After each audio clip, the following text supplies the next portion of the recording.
কোথায় যাব? জঙ্গলে? আমি এসে গেছি। আমি বাড়ি যাব।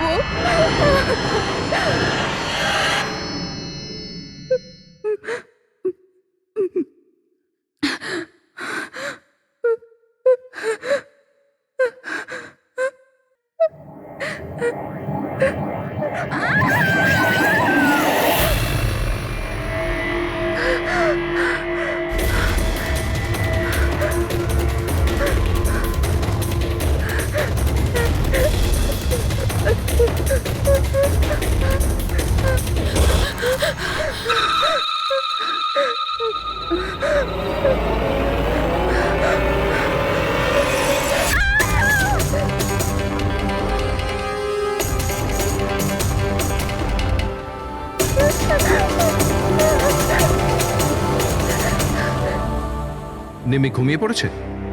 হ্যাঁ, শুয়ে পড়েছে। আরে হিরাল, তোমায় খুব ডিস্টার্ব লাগছে। কি বলবো, 24 ঘন্টা হয়ে গেল আয়েশা গেছে, না তোর ফোন লাগছে না ফোন করেছে। আমার না খুব টেনশন হচ্ছে, জানি না কোনো বিপদে না পড়ে যায় ও। দেখো হিরাল, এখনো বড় হয়ে গেছে। আমার মনে হয় তুমি ওর মায়ের মতো রিয়াক্ট করছো। নিজের প্রবলেম নিজে সলভ করতে পারবে ও, ছোট বাচ্চা নয় ও। রোহান, এরকম কিভাবে বলতে পারো? ছোট বোনও আমার, আমি ওর জন্য টেনশন করবো না তো আর কে করবে? আর ওর আমাকে ছাড়া আর কে আছে এই দুনিয়াতে?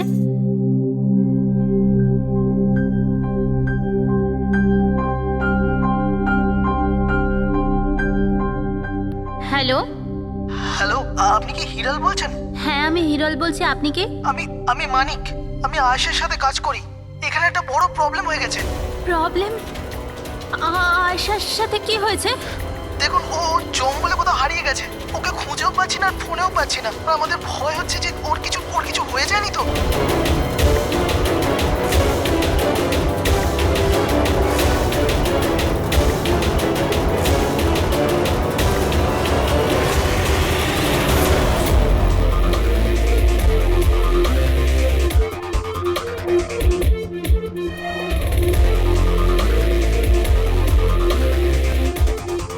স্যার, ফরেস্ট ডিপার্টমেন্টের লোক ভেতরে আমাদের জন্য ওয়েট করছে, আর আয়েশার ক্রু মেম্বাররাও অন দ্য ওয়ে। কিন্তু আপনারা এটা তো নিশ্চয়ই জানেন যে যে ওই লাশটা আয়েশারই নাকি অন্য কারোর। আমি একটা জিনিস বলতে পারি, ও না স্কাই ব্লু কালারের টি শার্ট পরেছিল আর ব্ল্যাক কালারের কার্গো পরেছিল আর হাই পনিও করেছিল। ওর জামা হাফ ডেড বডির সাথে ম্যাচ করছে কিনা এটা তো বলুন।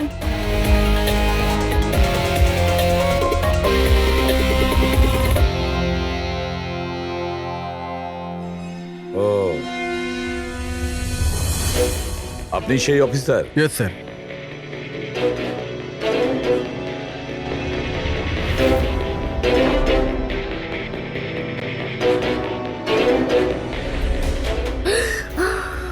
প্রশান্ত? আরে এই তো প্রশান্ত। এক মিনিট, আপনারা কে আর ওকে কি করে চিনলেন? স্যার, আমি মানিক, আর আমরা সবাই আয়েশার সাথে কাজ করি। আরে প্রশান্ত আমাদের গাইড। আয়েশা এনাকে লোকেশন খোঁজার জন্য বলেছিল, আর যখন আয়েশা হারিয়ে গেল তখন এই ওকে খুঁজতে গেছিল। এর এরকম অবস্থা, তাহলে আয়েশা কিরকম অবস্থায় আছে? না না না, না না, আয়েশার কিছু হয়নি, আমি বলছি তো, trust me. Sir please please আমার বোনকে খুঁজে বাঁচিয়ে নিন স্যার, প্লিজ স্যার, প্লিজ বাঁচিয়ে নিন। দেখো, তোমার বোনকে নিশ্চয়ই আমরা বাঁচাবো। আপনি ওনাকে একটু সাইডে নিয়ে যান। স্যার, এই বডিটা আজ সকালেই আমরা পেয়েছি। এ আমাদের গাইড বাহাদুর, এই বডিটাকে প্রথম দেখেছে। এই প্রশান্ত কি একা গিয়েছিল আয়েশাকে খোঁজার জন্য? হ্যাঁ স্যার, কারণ ও জঙ্গলের সমস্ত রাস্তা চিনত। যত ভালো করেই চিনুক না কেন, রাতের অন্ধকারে ঘন জঙ্গলে বিনা পারমিশনে বিনা গাইডে রাতে ঘোরাফেরা নিজে থেকে মৃত্যুকে ডেকে আনা, তোমরা খুব বড় ভুল করেছো। এই বডিটা এইভাবে পেয়েছি, জানি না দ্বিতীয়টা কি অবস্থায় পাবো। অফিসার, আচ্ছা এটা বলো যে এখানে কোনো হিংস্র জানোয়ার আছে? এরকম কোনো হিংস্র জন্তু নেই। ঘন জঙ্গল, হারিয়ে যাওয়ার ভয় আছে। কোনো জন্তু জানোয়ারের আঁচড় তো মনে হচ্ছে না। কিন্তু এটা ছুরির আঘাত বলে মনে হচ্ছে। একে ছুরি দিয়ে খুন করা হয়েছে।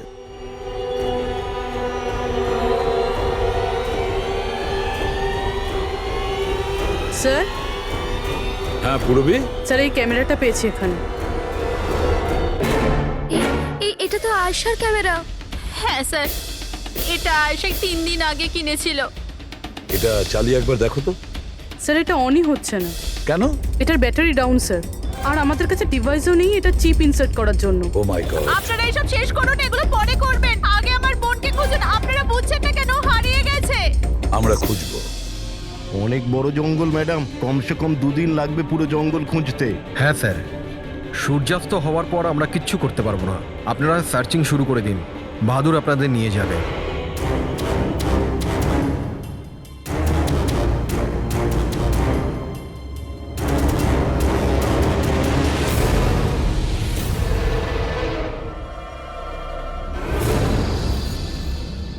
স্যার, স্যার আমরা জঙ্গলের অনেক ভেতরে চলে এসেছি স্যার। স্যার এখানে কেউ আসা যাওয়া করে না স্যার। স্যার এক কাজ করি, আমরা ফিরে যাই, না হলে অন্ধকার নেমে আসবে। এখন তো অনেক আলো আছে, অন্ধকার হয়েছে কোথায়? স্যার ফিরতেও তো অনেকটা সময় লাগবে না স্যার? তো ওই হিসাবেই বললাম। এত দূর স্যার কেউ আসেই না স্যার, এখানে কিচ্ছু পাবেন না। আরে ভাই, যখন এত দূর চলে এসেছে একটু দেখে নি না ভাই। চলো চলো। আচ্ছা আচ্ছা।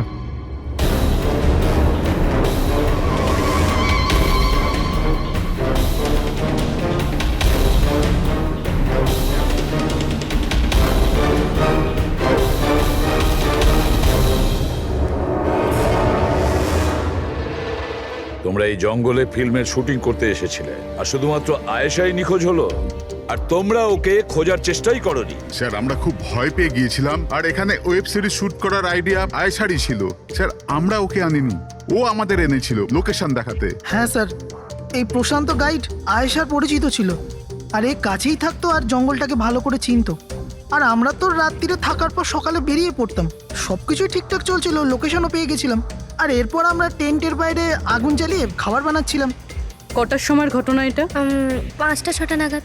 আর তখনই হঠাৎ আয়েশা নিজের ক্যামেরা নিল আর জঙ্গলের দিকে যেতে লাগলো। জঙ্গলের দিকে যাচ্ছিল কেন? ও বলেছিল যে ও আশেপাশের একটুখানি ভিডিও করে হিরণকে পাঠিয়ে দেবে, আর এটাও বলেছিল আশেপাশেই থাকবে আর তাড়াতাড়ি ফিরে আসবে।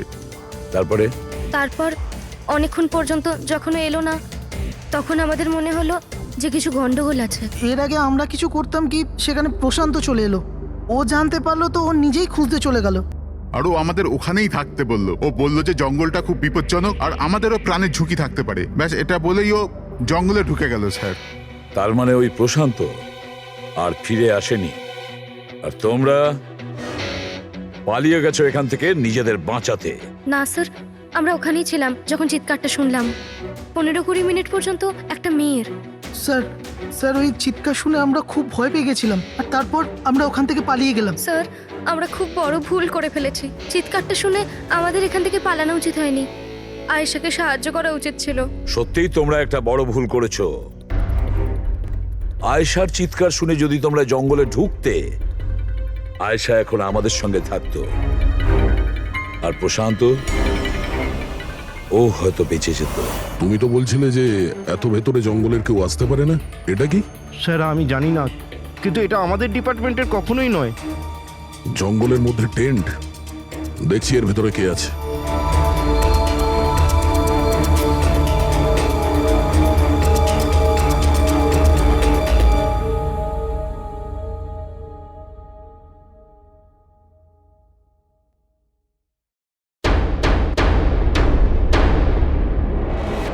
এই কাপড় তো দেখে মনে হচ্ছে কাটা হয়েছে।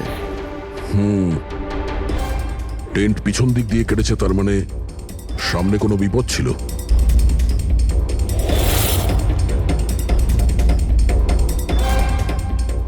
ছুরি, এটা দিয়েই কাটা হয়েছে। বাইরে গন্ডগোল হতেই পিছন থেকে কেটে পালিয়ে গিয়েছে।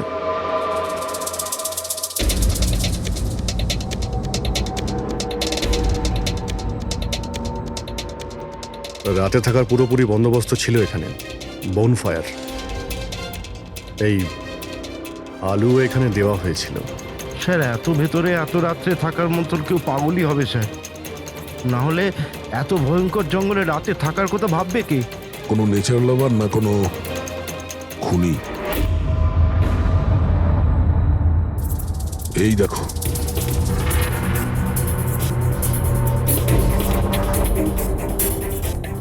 রক্ত। মনে হচ্ছে এখানে এই পাথরের ওপর কেউ বসেছিল। হতে পারে আগুন পোয়াচ্ছিল আর কেউ ওর উপর হামলা করেছে। এটা দেখে টেন্টের মধ্যে যে ছিল সে পালিয়ে গেছে। চলো আগে গিয়ে দেখি। স্যার স্যার সূর্য অস্ত যাচ্ছে স্যার, ফিরতেও 2 ঘন্টা কমসে কম লাগবে। ফিরে যাই স্যার। ঠিক আছে, কালকে আবার আসবো। স্যার, আমরা আয়েশার টিমকে এই ছবিগুলো দেখিয়েছিলাম। ওরা বলল যে এই টেন্ট ওদের ক্যাম্পের নয়। স্যার, হ্যাঁ পুরবি, আয়শার ক্যামেরার চিপ। হিরালদি, তুমি এটা মিস করলে। আমি তোমায় বলেছিলাম না আমার সাথে এসো। জানো এখানে এত বেশি গ্রিনারি আছে। লুক এট দিস, এতগুলো গাছ। It's so beautiful. দিদি, আমি হাঁপিয়ে গেছি। মনে হচ্ছে আমি জঙ্গলের অনেক ভেতরে এসে গেছি। জঙ্গল তো পুরো একই রকমের না? আমি রাস্তা খুঁজে নেব, খুব একটা মুশকিল নয়।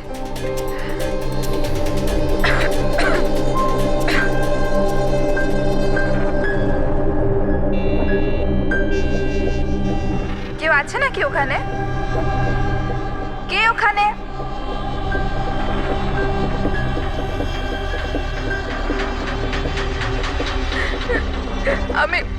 আমি ফেঁসে গেছি এখানে।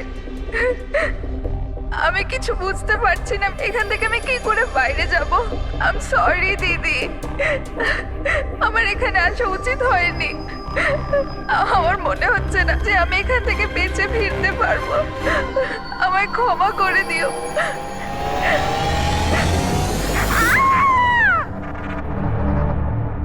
অভিজিৎ, যে কোনো পরিস্থিতিতে এই মেয়েটাকে ওই জঙ্গল থেকে উদ্ধার করতে হবে আমাদের। হ্যাঁ সালুকে। বস, আয়েশা যে জিনিসগুলো রোজ ব্যবহার করত, আমি সেই প্রত্যেকটা জিনিস থেকে ডিএনএ স্যাম্পল নিয়েছি। কিন্তু আশ্চর্যের ব্যাপার, কোনো স্যাম্পলই আয়েশার ডিএনএ সঙ্গে ম্যাচ করছে না। কি? কিন্তু হ্যাঁ, খুনির ব্যাপারে একটা খুব গুরুত্বপূর্ণ সূত্র পেয়েছি। সেটা কি স্যার? বস, এই ডিএনএ প্রোফাইলটা দেখো। এই দুটো ডিএনএ প্রোফাইলই দুটো আলাদা আলাদা লোকের। কিন্তু অদ্ভুত ব্যাপার হচ্ছে যে দুটো প্রোফাইলই আমি একই লোকের শরীর থেকে পেয়েছি, প্রশান্ত শরীর থেকে। প্রশান্ত শরীর থেকে? হ্যাঁ বস। সেটা কিভাবে? প্রশান্তর মৃত্যু অগণিত ছুরির আঘাতের জন্য হয়েছে, আর ওর শরীরে যে খাবার চিহ্নটা আছে সেটা আসল নয়, তৈরি করা হয়েছে নকল। আর সবচেয়ে আশ্চর্যের ব্যাপার হচ্ছে যে প্রশান্তের লাশের থেকে আমি ওর রক্ত ছাড়া আরো কারো রক্ত পেয়েছি। এখন এই রক্তটা কোনো পুরুষের না নারীর সেটা আমি বলতে পারবো না, কারণ ওই রক্তটা প্রশান্ত রক্তের সঙ্গে মিশে গেছে। কিন্তু একটা কথা ঠিক বস, এই রক্তটা তখনই বেরিয়েছে যখন প্রশান্ত রক্ত বেরিয়েছে। অভিজিৎ, দয়া, নিশ্চয়ই এটা খুনিরই রক্ত। খুনি প্রশান্তর ওপর হামলা করে, আর তখন নিজেকে বাঁচানোর জন্য প্রশান্ত ওর সঙ্গে মারামারি করে, আর খুনির রক্ত প্রশান্ত শরীরে লেগে যায়। তবে খুনিরও গুরুতর আঘাত লেগেছে। সামান্য আঘাতে এত রক্ত বেরোবে না তার। তার মানে খুনির শরীরে এখনো আঘাতের চিহ্ন থাকা উচিত। আরো একটা কথা বস। কি? টেন্টের পাশে যে পাথরের উপর রক্তের ছাপ ছিল সেই রক্তটা প্রশান্তরই। তার মানে পুরো ব্যাপারটাই ওই তাঁবুর আশেপাশে ঘটেছে।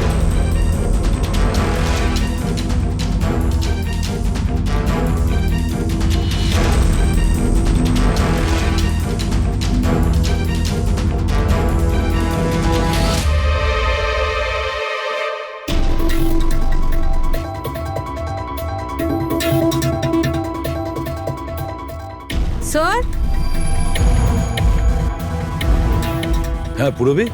স্যার, এই জুতোটা পেয়েছি। তাহলে কি এই জুতোটা আয়েশার না? তো এগিয়ে গিয়ে দেখি।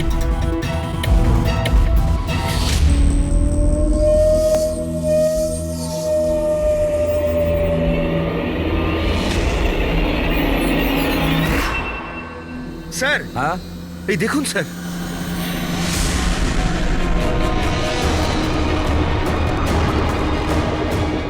ছুরি দিয়ে আঘাত করেছে স্যারের পিঠে 5 বার।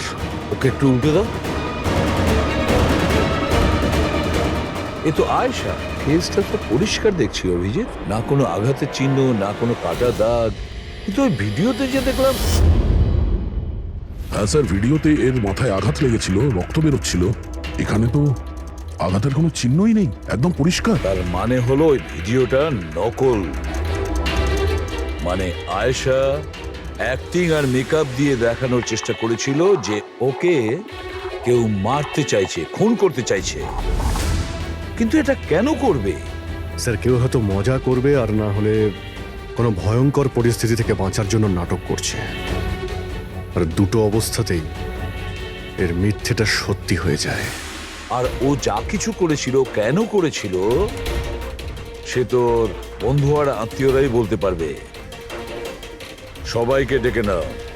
ফেডরিক, আয়েশার সমস্ত ফোন রেকর্ড চেক করো। দেখো এই ঘটনাটার পরে ও কাদের কাদের সঙ্গে কথা বলেছিল আর তারা সেই মুহূর্তে কোথায় ছিল।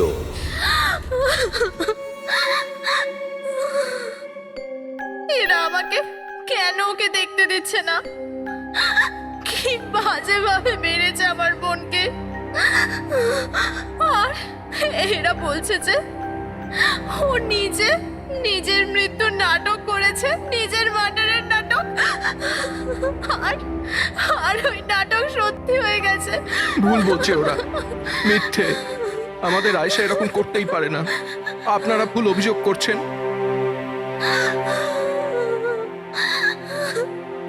দেখুন,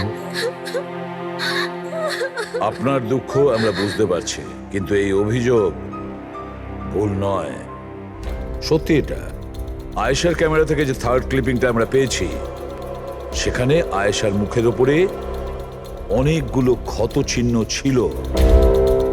কিন্তু যখন আমরা আয়েশার লাশটাকে পাই, তখন ওর মুখ আর গলা পরিষ্কার ছিল। কেন, কিভাবে? এই ভিডিওটাতে আয়েশা মজা করছিল না তো? ওর মজা করার স্বভাব ছিল না তো? একদম না। ওর জীবনে এত সমস্যা ছিল যে ও মজা করবার কথা ভাবতেই পারতো না। ও জঙ্গলে হারিয়ে গিয়েছিল, আর কোনো মানুষ এই সিচুয়েশনে মজা কি করে করবে? অন্য কারো কথা জানি না, কিন্তু আয়েশা এটা অবশ্যই করেছে। আর যদিও মজা করে না করে তো ইচ্ছে করেই করেছে। কি কেউ এটা কেন প্রমাণ করার চেষ্টা করবে যে তার সঙ্গে কিছু অন্যায় হয়েছে? আয়েশা এরকম কেন চাইবে? হ্যাঁ, ওর ওপর সত্যিকারের অ্যাটাক হয়েছিল, ও মারাও গেছে, ওটা আলাদা কথা। কিন্তু ও এই নাটকটা কেন করেছিল? কি সত্যি কি ও কোনো প্রবলেমে ছিল যার কারণে ওকে এই ড্রামাটা করতে হয়েছিল? হ্যাঁ, ও সমস্যায় ছিল, এমন সমস্যা যার থেকে ওকে মৃত্যুই বাঁচাতে পারতো। মানে তুমি কি বলতে চাইছো? স্যার, হ্যাঁ ফেডরিক, এটা আয়েশার কল রেকর্ডস। বিশেষ কিছু পেয়েছো? হ্যাঁ স্যার, একটা লোক আছে কেতন, সে আয়েশাকে অনেকগুলো মেসেজ আর কল করেছিল। এমনকি যেই রাতে আয়েশা খুন হয়েছিল, সেই রাতেও ওর ফোন জঙ্গলের কাছেই ছিল, 2 কিলোমিটারের মধ্যে। এই কেতনকে? খুনের রাতে ও জঙ্গলের আশেপাশেই ছিল। কে? হ্যাঁ স্যার, ও আয়েশার স্বামী। দুজনে আলাদাই থাকতো। যদি আয়েশা ওর মৃত্যুর নাটক করে থাকে, তাহলে তার পেছনে কেতনের হাত থাকতে পারে। কেতন আয়েশার হাজবেন্ড, আর আপনাদের মধ্যে কেউ এই কথাটা আমাদের বলার প্রয়োজন মনে করলেন না। হ্যাঁ, কিন্তু কেতনের জন্য নিজের মৃত্যুর নাটক কেন করতে যাবে? আমার মনে হয়েছিল যে আমরা কেতনের থেকে মুক্তি পেয়ে গেছি, কিন্তু আমি কি করে জানবো ওই আমার বোনের প্রাণ নিয়ে নেবে?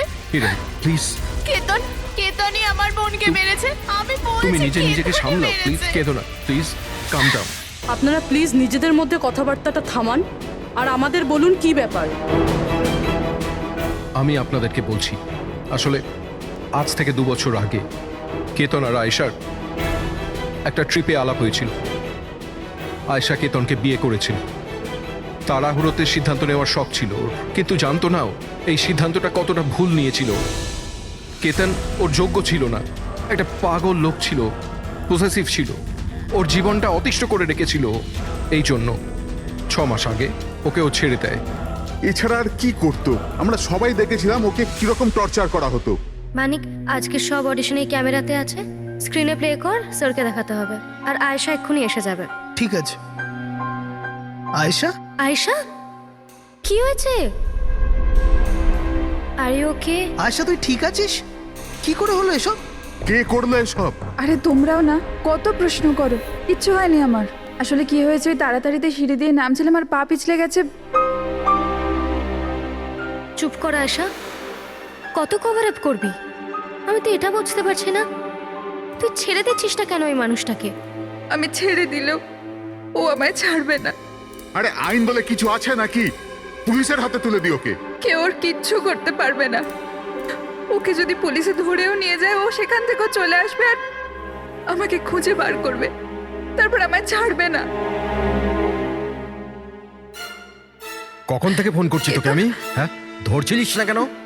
এখানে বসে টাইম পাস করছিস? হ্যাঁ না কেতন, তোর এত সাহস কি করে হলো? কেতন আমি ডাক্তারের কাছে গেছিলাম, তাই ফোন সাইলেন্ট ছিল, অন করতে ভুলে গেছি। ওকে, ডক্টর, হ্যাঁ আজকাল খুব বেশি যাচ্ছিস না ওর কাছে?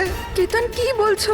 এরকম কিচ্ছু নয়। আর তুমি বললে আমি ডাক্তারের কাছে আর কোনোদিন যাব না। আমাকে প্লিজ ছেড়ে দাও, আমাকে ক্ষমা করে দাও। তোকে তোর যোগ্যতা দেখাই, চ। কি করছে এসব? ছাড়ো ওকে। এই, নিজের কাজে মন দে, বুঝেছিস? Enough, enough. মানুষ না, এই কেতন তো জানোয়ার। তোমরা কেতনের ব্যাপারে আমাকে আগে বলনি কেন? আপনারা যা বললেন সেটা শুনে তো মনে হচ্ছে কেতনই আমাদের প্রাইম সাসপেক্ট। মনে হচ্ছে কেতনের কারণেই সেটা করেছে। আর কেতন আয়েশার অভিনয়টাকে বাস্তবে পরিণত করেছে। যদি যদি তোমরা কেতনের ব্যাপারে আমাকে একটু আগে জানাতে পারতে। গত 6 মাস ধরে আয়েশা আমাদের সাথেই ছিল, আর এর মধ্যে একবারও তো কেতনের সাথে দেখাও করেনি। আর শহর থেকে এত দূরে জঙ্গলে আসতে পারে সেটা তো আমরা ভাবিইনি। এই ধরনের পাগল আর সন্দেহবাতিক লোক যে কোনো কিছুই করতে পারে। হ্যাঁ, কেতনের অ্যাড্রেস আর টেলিফোন নাম্বারটা আমাদের দেবেন।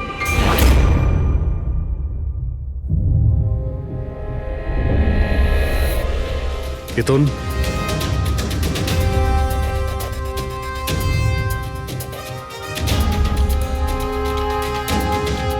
স্যার, এই ফটোগুলো দেখে তো মনেই হচ্ছে না যে দুজনের মধ্যে কোনো ঝামেলা ছিল।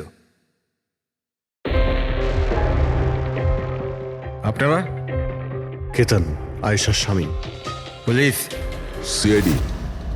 আপনারা কি করতে এসেছেন এবার?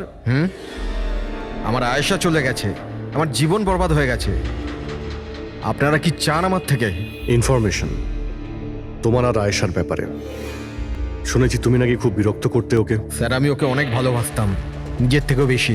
সেই কারণে ওকে টর্চার করতে, মারতেও? হ্যাঁ, আমি কেন টর্চার করবো ওকে? তোমার কাছ থেকে বাঁচার জন্য কোর্টের কাছে সাহায্য চেয়েছিল, তাও তুমি ওকে বিরক্ত করা বন্ধ করনি। স্যার, মিথ্যে কথা এসব, এরকম কিছুই ছিল না। মিস্টার কেতন, রেকর্ড আছে আমাদের কাছে। তুমি বারবার ওকে ফোন করে আর মেসেজ করে হুমকি দিয়েছিলে। আর এটাও কাউকে বলেওনি, আমরা জেনে গেছি। আর তাছাড়াও গত 6 মাস ধরে তুমি হেরাল আর রোহানের ঘরের আশেপাশে ঘোরাফেরা করছিলে। আর যে রাতে আয়েশা খুন হয়েছে ওই রাতে তুমি ওই জঙ্গলেই ছিলে। এগুলো তোমার ফোনের লোকেশন থেকে পাওয়া গেছে।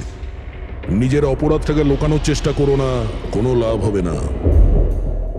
আর এই ডবল মার্ডারে খুনিরও প্রচুর আঘাত লেগেছে। এই কি করে লাগলো তোমার? স্যার, এই আঘাতটা ওই দিন ঝোপেতেই লেগেছিল, কিন্তু এরকম কিছুই নয় যেটা আপনারা ভাবছেন। স্যার, আমি আয়েশাকে মারিনি। স্যার, আমি মানছি যে আমি ওই দিন জঙ্গলে গিয়েছিলাম, কিন্তু স্যার আমি তো শুধু ওর সাথে কথা বলার জন্য গিয়েছিলাম। স্যার, পুরো 6 মাস হয়ে গেছে, আমি ওকে দেখিনি পর্যন্ত। খুব মিস করতাম স্যার ওকে। ওর সাথে দেখা করতে চাইতাম, ওর সাথে কথা বলতে চাইতাম, যাতে ওকে বাড়িতে ফিরিয়ে আনতে পারি, যাতে আবার টর্চার করতে পারো। না স্যার, আমি বদলে গেছি স্যার। স্যার, আমি তো এটাই বলতে চেয়েছিলাম, কিন্তু যখন আমি জঙ্গলে গেলাম দেখলাম যে ও অন্য কারোর সাথে যাচ্ছে জঙ্গলের ভেতর। স্যার, আমি কি করতাম স্যার? আমি এমনিতেই মাথা গরমের লোক। আমি ভাবলাম বেকার বেকার ঝামেলা তৈরি হবে, সেই জন্য আমি চুপচাপ বাড়ি ফিরে এলাম স্যার। স্যার, ট্রাস্ট মি, আমি কিচ্ছু করিনি, আমি মারিনি ওকে স্যার। দেখো কেতন, তুমি এখনো আমাদের সন্দেহের তালিকায় আছো। যতক্ষণ এই কেসটা শেষ না হচ্ছে তুমি হেফাজতে থাকবে। স্যার, এই কেতনের কাছে কিন্তু আয়েশাকে মারার মোটিভ ছিল, ও তো বেঁচে গেছে, এবার বাকি রয়েছে এরা সবাই। হিরাল, সায়রা, অজিত, মানিক আর রুহান, এরা কি সবাই আয়েশার আপনজন ছিল? এদের কি মোটিভ হতে পারে? কারণ এদের মধ্যে তো কোনো প্রবলেম নজরে পড়ছে না। কেউ তো হবে স্যার যার আয়েশার মৃত্যু হলে লাভ হবে। কেউ কি পাবে ও মারা গেলে? সম্পত্তি, টাকা? টাকা? ইন্স্যুরেন্সের টাকা?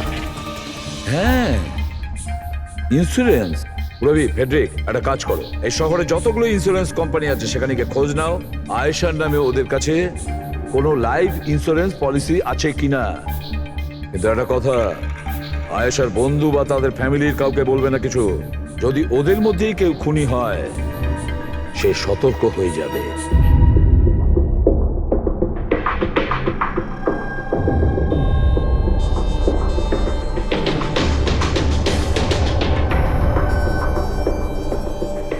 ওকে, থ্যাঙ্কস স্যার।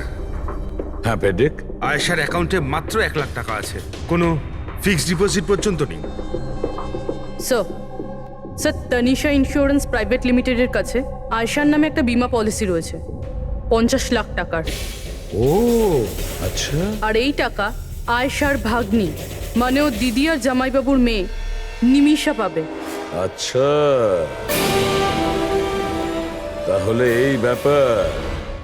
স্যার, আসলে আপনারা কি চাইছেন? আমার যা জানা ছিল আমি সবকিছু বলে দিয়েছি। আর আপনারা জানেন আমার স্ত্রীর শরীর কতটা খারাপ, এখন আমার ওর সঙ্গে থাকা উচিত, আর আপনারা আমাকে এখানে আটকে রেখেছেন। স্যার, বলার কি বাকি আছে? সব বলে দিয়েছি। অনেক কিছু বাকি আছে। তুমি একটু বেশি কথা বলো, সেই জন্য যা কিছু প্রশ্ন করব ঠিক তারই উত্তর দেবে। এই তোমার ওইখানে যে ফ্যাক্টরিটা আছে ওটা তো বাজেয়াপ্ত হতে চলেছে, এর লোন তুমি শোধ করতে পারোনি কি? হ্যাঁ, কিন্তু আপনারা এগুলো কেন জিজ্ঞাসা করছেন? আপনারা এগুলো কি করে জানলেন? প্রশ্ন নয়, শুধু উত্তর। আয়েশা তোমাদের সাথে তোমাদের বাড়িতেই থাকতো না? তাহলে 7 দিনে তুমি ওকে 41 বার কল করেছো কেন? বাহ বাহ বাহ, 7 দিনে 41টা কল এসেছে আয়েশা, দারুণ ব্যাপার। আর তার উপরেও তুমি অর্থ কষ্টে ভুগছিলে, তাই না? আর আয়েশার মৃত্যুর পরে তোমার ছোট বাচ্চা টাকা পেত 50 লক্ষ টাকা। আর ওই ছোট্ট নিরীহ শিশু, সে কি করে জানবে 50 লাখের ধর্ম? ও কিভাবে ব্যবহার করবে? আর ওই 50 লক্ষ টাকা তো ভোগ করতো বাচ্চাটার বাবা, মানে তুমি, রোহন। থামুন আপনারা, চুপ করুন। আপনাদের কথা মতো আমি আয়েশাকে মেরেছি। স্যার, আমার ওপর 15 কোটি টাকার লোন আছে। 50 লাখে আমার কিচ্ছু হবে না। আমি আয়েশাকে মারবো। আর ওটা যা ওর শরীরের ওপর থেকে খুনির রক্ত পাওয়া গেছে, আপনারা দেখতে পারেন আমার গায়ে কোনো চোটই লাগেনি, কারণ আমি ওখানে ছিলামই না। আমি কাউকে খুন করিনি। সব ঠিক করা ছিল, প্রশান্ত সবকিছু সামলানোর কথা ছিল। 1 মিনিট। কি সামলে নিত? হ্যাঁ, প্রশান্ত কি সামলে নিত? বলো, প্রশান্ত কি সামলে নিত? স্যার, আমার ভুল হয়ে গেছে। আমার সবকিছু আপনাদের আগেই বলে দেওয়া উচিত ছিল। আমি ভয় পেয়ে গেছিলাম, খুব ভয় পেয়ে গেছিলাম। কোনটা বলার ছিল আগে? তাড়াতাড়ি বলো। আমি আয়েশার প্ল্যানে যুক্ত ছিলাম। আমরা শুধু ওকে মৃত দেখাতে চেয়েছিলাম। অ্যাকচুয়ালি ওর মরার কথা ছিল না। তার মানে আমাদের সন্দেহ ঠিক ছিল স্যার? সবকিছু ঠিক ছিল। ওই ভিডিওটা নকল ছিল, শুধু কেতনের থেকে বাঁচার জন্য ছিল। আর তুমিও এই প্ল্যানে জড়িত ছিলে? স্যার, কেতন আয়েশার জীবন অতিষ্ঠ করে দিয়েছিল। ও বেচারি চুপ থাকতো, কাউকে কিছু বলতো না। স্যার, একদিন লিমিট ক্রস করে গেল, সব সীমা ছাড়িয়ে গেল। ওর মনে হলো কেতন ওর জন্য কোনো বড় বিপদ হতে পারে। ও আমাকে বলেছিল স্যার, কেতন পাগল ছিল। পুলিশ বা ডিভোর্স ওর কেউ কিচ্ছু করতে পারতো না। আয়েশা ওটাকে পার্মানেন্ট মুক্তি পেতে চাইছিল, চিরদিনের জন্য।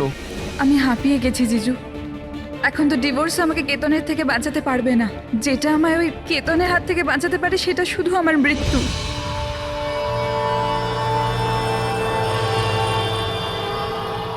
আয়েশা, এটাই যদি একমাত্র রাস্তা হয় তাহলে এটাই ঠিক। তোমার মৃত্যু তোমায় কেতনের হাত থেকে বাঁচাতে পারে। মরে যাও। হোয়াট? রিল্যাক্স, আমার কাছে একটা আইডিয়া আছে। আমাদেরকে এমন কিছু করতে হবে যাতে মনে হয় আয়েশা মরে গেছে। তোমার সাথে কোনো দুর্ঘটনা হলো বা কেউ তোমাকে মেরে দিল আর বডিকে এতটা খারাপ করে দেওয়া হলো যে কেউ চিনতে না পারে আয়েশা, তারপর তুমি এখান থেকে অনেক দূর চলে যাবে আর তোমার ওই ইন্স্যুরেন্সের টাকা যেটা মিমির নামে আছে আমি তোমাকে পৌঁছে দেবো। 50 লাখ টাকা দিয়ে একটা নতুন জায়গা আর নতুন লাইফ নতুন করে শুরু করবে। কিন্তু জিজু, আমি বেঁচে থাকাকালীন আমার লাশ কোথা থেকে আসবে? ওর জন্য টেনশন নিও না, আমি সবকিছু করে নেব। আমার এক বন্ধু আছে প্রশান্ত, ও আমার জন্য অনেক কাজ করে দিয়েছে। কিন্তু হ্যাঁ আয়েশা, এরপরে তুমি কখনো জীবনে আমার সাথে, মিমির সাথে, হিরালের সাথে কোনোদিন দেখা করতে পারবে না। হ্যাঁ, কিন্তু ওই পাগল লোকটার থেকে তুমি সারা জীবনের জন্য মুক্তি পেয়ে যাবে, তুমি মুক্ত হয়ে যাবে। সবকিছু ঠিক ছিল, সবকিছু প্ল্যান মাফিক চলছিল। আমি আয়েশা আর প্রশান্তর সঙ্গে ফোনে যোগাযোগ রেখে চলছিলাম, তারপর জানি না হঠাৎ করে ফোন কেটে গেল। আমি জানতাম ওখানে একটা মেয়ের মৃতদেহ পাওয়া যাবে, যার ব্যবস্থা আমি বাধ্য হয়ে করেছিলাম। শুধু আয়েশার জামা কাপড় ওই মেয়েটিকে পরানোর কথা ছিল, ওর মুখটা এত খারাপ ছিল যে কেউ চিনতেও পারতো না। কিন্তু স্যার সিরিয়াসলি আমি তো শকে ছিলাম, ওটা মেয়েটার নয়, প্রশান্তের বডি ছিল। স্যার প্রশান্ত তো আয়েশাকে সকাল হওয়ার আগেই জঙ্গল থেকে অনেক দূরে নিয়ে যাওয়ার কথা ছিল কোনো সেফ জায়গায়, কিন্তু হঠাৎ করে কি হয়ে গেল স্যার? স্যার আমার যতটা জানা ছিল আপনাদের বলে দিয়েছি স্যার। স্যার প্রশান্তকে কে মেরেছে, আয়েশাকে কে মেরেছে আমি জানি না। স্যার তার মানে তৃতীয় কোনো ব্যক্তি ছিল যে প্ল্যানটার ব্যাপারে জানতো, যে আয়েশাকে চিনতো, প্রশান্তকেও চিনতো, আর ওই সময় ওই জঙ্গলেই ছিল। কোনো তৃতীয় ব্যক্তি? হ্যাঁ, কোনো তৃতীয় ব্যক্তি। তোমার প্ল্যানের হিসাবে টেন্টে প্রশান্ত এবং আয়েশা থাকার কথা ছিল, কিন্তু টেন্টের পাশে একটা পাথরের উপর প্রশান্তর রক্ত পাওয়া গেল, আর ওই টেন্টটা পেছন থেকে ফাটা ছিল। মানে আয়েশা টেন্টের সামনে থেকে যাওয়ার বদলে পেছন থেকে ছিঁড়ে বেরিয়েছে। মানে ও বিপদটা আগে থেকে বুঝতে পেরেছিল। হতে পারে ও প্রশান্তর সঙ্গে যা কিছু হয়েছিল সেটা দেখে ফেলেছিল। ইট ইজ ক্লিয়ার যে ওখানে কোনো তৃতীয় ব্যক্তি ছিল। ও প্রথমে প্রশান্তকে মেরেছে, তারপর আয়েশার পেছনে দৌড়েছে। কারেক্ট। যদি ভালো করে দেখা যায় তাহলে ওই রাতে জঙ্গলে এটাই হয়েছিল যে প্রশান্ত আর আয়েশা জঙ্গলে যায়, আয়েশা টেন্টের ভিতরে ঘুমোচ্ছিল আর প্রশান্ত বাইরে বসে আগুন জ্বালাচ্ছিল। এর মধ্যে সেই তৃতীয় ব্যক্তি ওইখানে যায় আর প্রশান্তর সঙ্গে ঝামেলা বাঁধে, আর সেই ব্যক্তি ওর উপরে আক্রমণ করে, আর আয়েশা টেন্টের পিছন দিয়ে পালিয়ে যায়।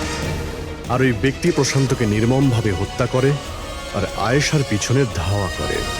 তাহলে তৃতীয় ব্যক্তিটা কে, যে আমাদের প্ল্যানের ব্যাপারে জানতো আর জঙ্গলকেও ভালো করে জানতো, তাই এত রাতে টেন্টে পৌঁছেছিল? হ্যাঁ, এই সমস্ত চিন্তা আপনি করবেন না রোহন বাবু। এই তৃতীয় যে আছে না, তাকে তো আমরা ধরেই ছাড়বো। হ্যাঁ, হোক বা না হোক, এই ধাঁধার সমাধান এখানে আছে, এর মধ্যে, কিন্তু আমরা দেখতে পাচ্ছি না। খুনি হবে তো স্যার এদের মধ্যেই কেউ, কিন্তু আমরা দেখতে পাচ্ছি না। রবি, ওই ক্লিপিংটা চালাও যেটা আমরা আয়েশার ক্যামেরা থেকে পেয়েছিলাম, ফার্স্ট ক্লিপ।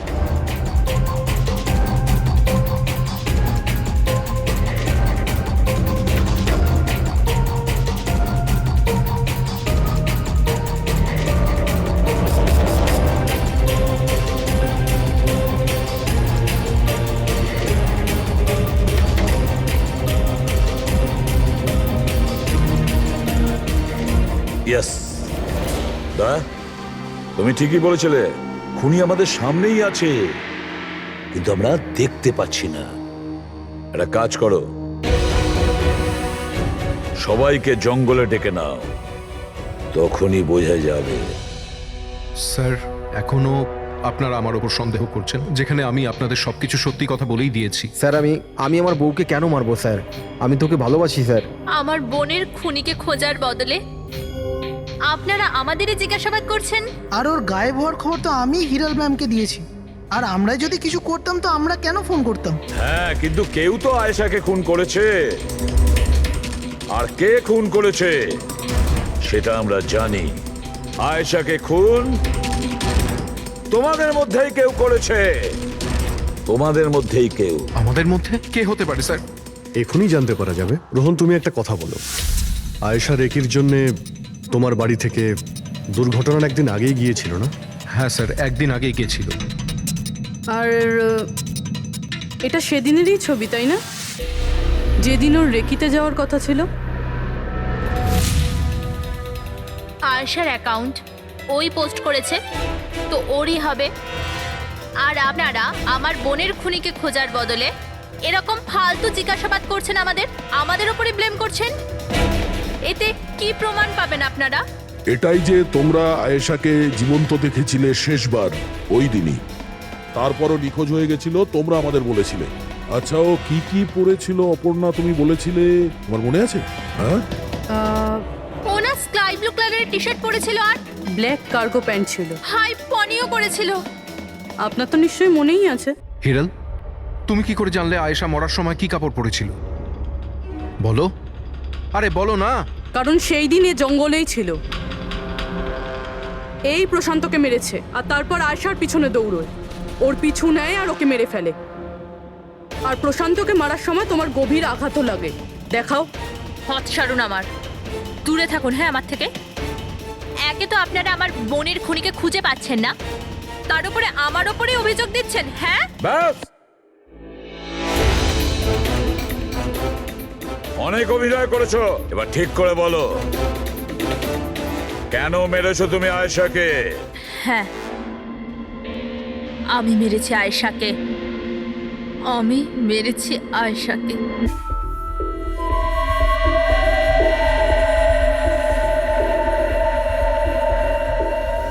হিরল ম্যাম, আপনি? আসতে বলো। আয়েশা না উঠে পড়ে। ইনফ্যাক্ট আমি বলছি যে ওকে সব সময়ের জন্যই না ঘুম পাড়িয়ে দাও। এটা কি বলছেন ম্যাডাম? রোহান তো তোমাকে আয়েশাকে সুরক্ষিতভাবে এই জঙ্গল থেকে বাইরে বার করার জন্য কত টাকা দিয়েছিল? 2 লাখ টাকা। আমি না তোমাকে 5 লাখ টাকা দেব আয়েশার প্রাণ নেয়ার জন্য। হিরল ম্যাম, এসব কি বলছেন? আয়েশা ম্যাডাম আপনার বোন, আর আমি ওকে বাঁচানোর সওদা করেছি। আমি ওর সাথে বেইমানি করতে পারবো না।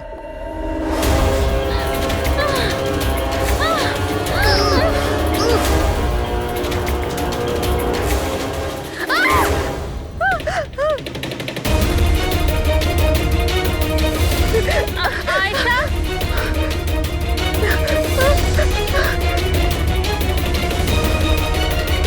আয়েশা,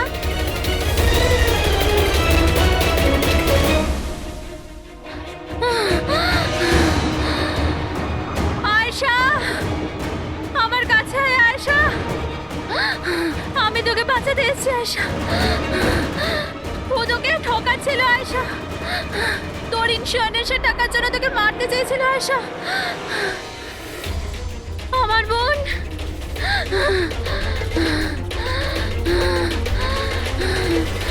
আয়েশা। সরি দিদি, আমি কিচ্ছু জানতাম না এই ব্যাপারে।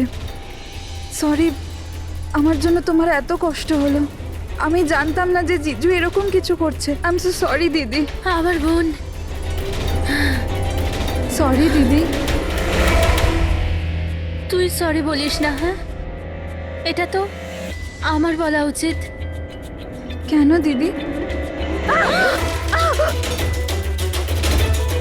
I am sorry. কেন কেন মেরেছো তুমি তোমার বোন আয়েশাকে? আপনারা জানেন না আয়েশাকে। ও সবসময় না সবার প্রিয় হয়ে এসছে। ভালোবাসার আয়েশা। সবাই ওকে ভালোবাসতো, আমাকে নয়। মা, বাবা, আমার সব বন্ধু, ইনফ্যাক্ট রোহান, আমার মেয়ে নিম্মিও আমার থেকে বেশি ওকে ভালোবাসতো। ও রোহানকেও আমার থেকে ছিনিয়ে নিতে চেয়েছিল। আমি রোহান আর নিম্মিকে নিজের থেকে দূরে যেতে দেখতে পারতাম না। না, আপনি বলুন আমি কি করতাম? আমি ভাবলাম সবসময় ও আমাকে হিংসা করে না, জিতেওছে সবসময়। না থাকবে আয়েশা আর না থাকবে ওর জিত। এর জন্য মেরে ফেলেছি আমি ওকে। হিরল, তুমি এটা কি করে করতে পারো? আরে আয়েশা তোমার ছোট বোন ছিল, আমাকে বড় দাদার মতো দেখতো। আমি ওর সাথে এগুলো কখনো স্বপ্নতেও ভাবতে পারি না। আমার লজ্জা লাগে তোমাকে আমার স্ত্রী বলতে। রোহান, তোমার ভুল নেই এতে। সব ভুল ওই আয়েশার। ওই সব করছিল। ও না তোমাকে আমার থেকে ছিনিয়ে নিতে চেয়েছিল, কিন্তু এখন তো এটা হবেই না।